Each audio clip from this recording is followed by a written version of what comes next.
Halo,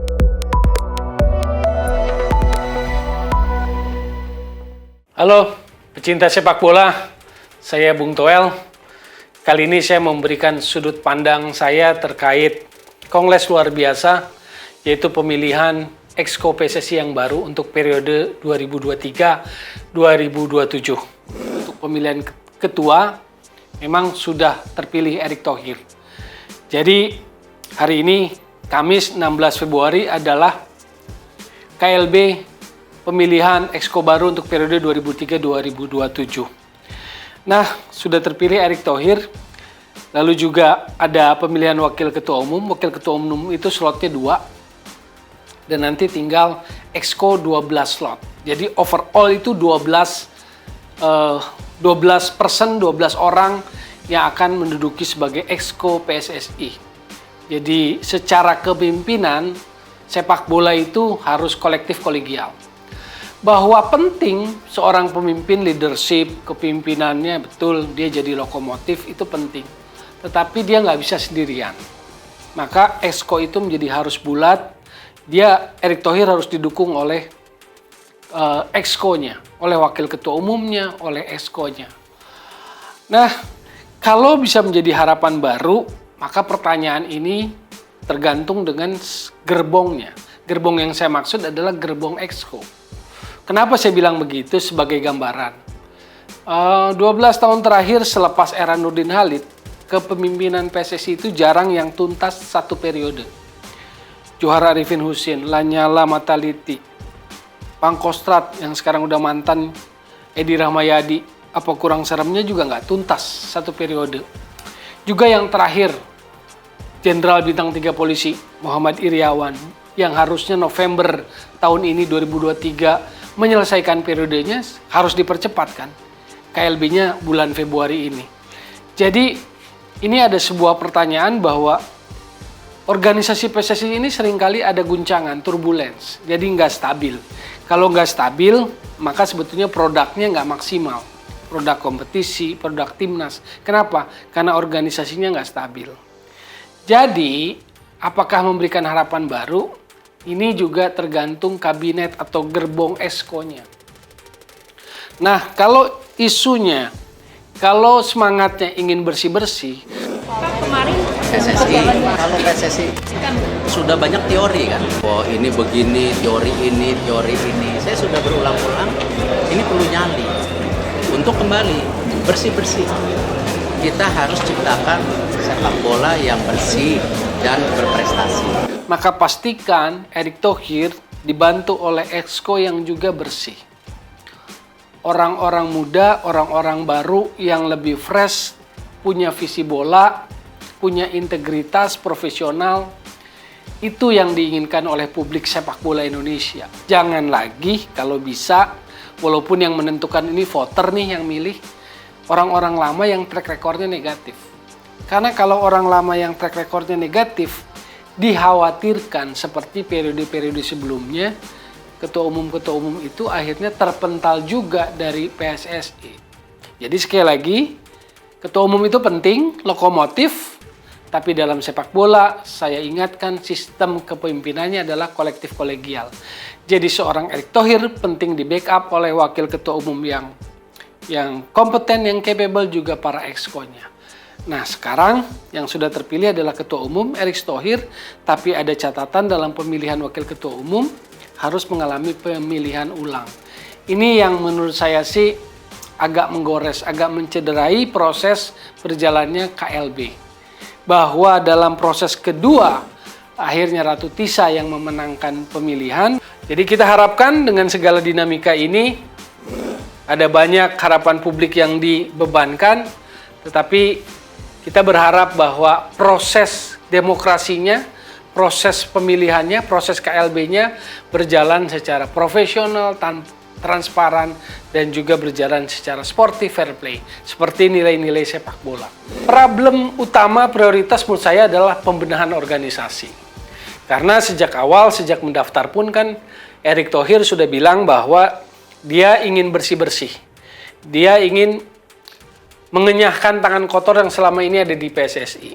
Mafia bola lah, pengaturan skor dan sebagainya.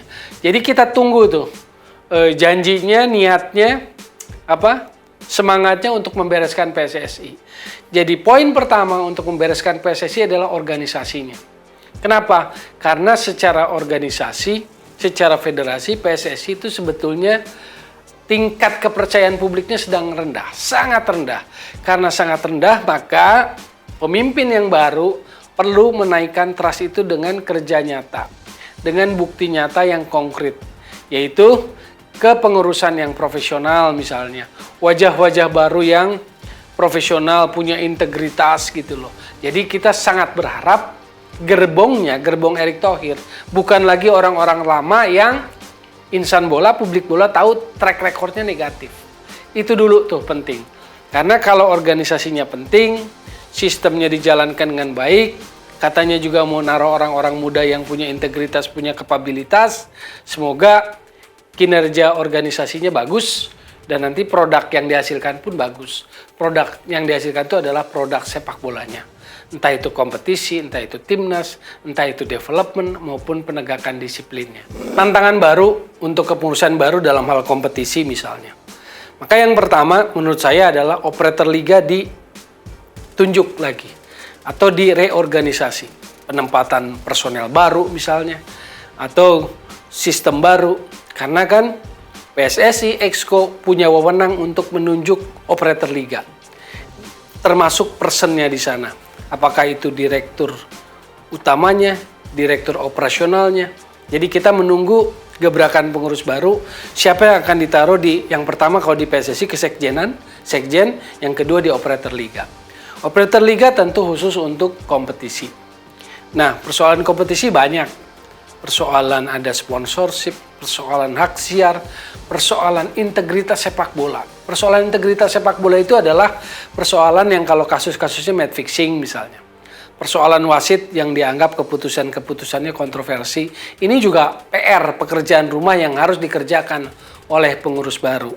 Jadi banyak itu, operator liganya, wasitnya, orang-orang yang ngurus wasitnya, lalu klubnya. Klubnya pun harus kan klub dalam konteks sepak bola profesional itu ada syaratnya, namanya klub licensing. Jadi klub profesional harus memenuhi syarat-syarat yang dicantumkan dalam klub licensing. Nah itu harus digenjot supaya klubnya makin profesional, kita harapkan outputnya kompetisinya makin bagus. Itu sih teorinya, saya yakin semua tahu, tapi yang kita tunggu dari keputusan baru adalah implementasinya, akselerasinya. Karena memang waktunya nggak banyak juga kan. Dalam satu periode 4 tahun ini sebetulnya yang realistis aja sih kalau menurut pandangan saya. Maka yang pertama balik lagi buat saya adalah ke organisasinya dulu, ke kepalanya dulu, ke federasinya dulu, ke strukturnya dulu, ke kinerja Exco, ke kesekjenan, lalu operator liga.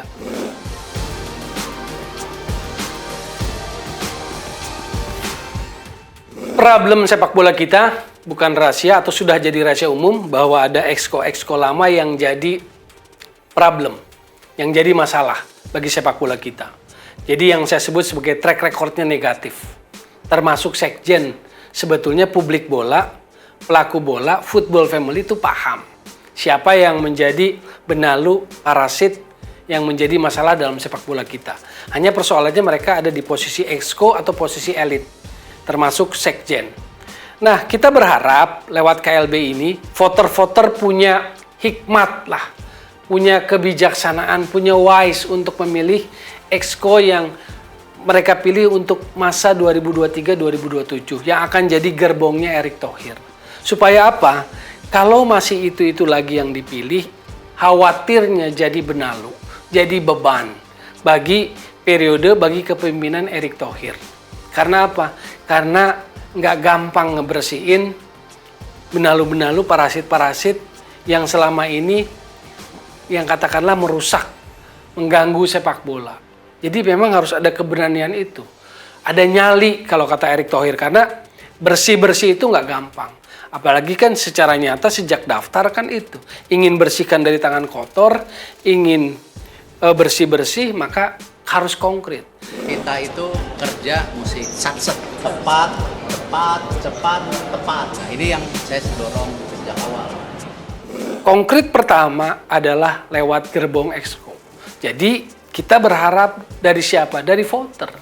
Voternya jangan diatur-atur, voternya jangan dikendaliin, lalu jangan ada beban balas budi.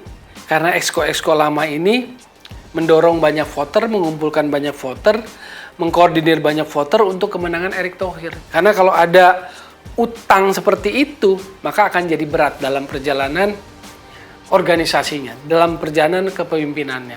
Jadi balik lagi, terkait Exco yang akan jadi gerbongnya Erick Thohir, balik-balik itu menjadi pilihannya voter.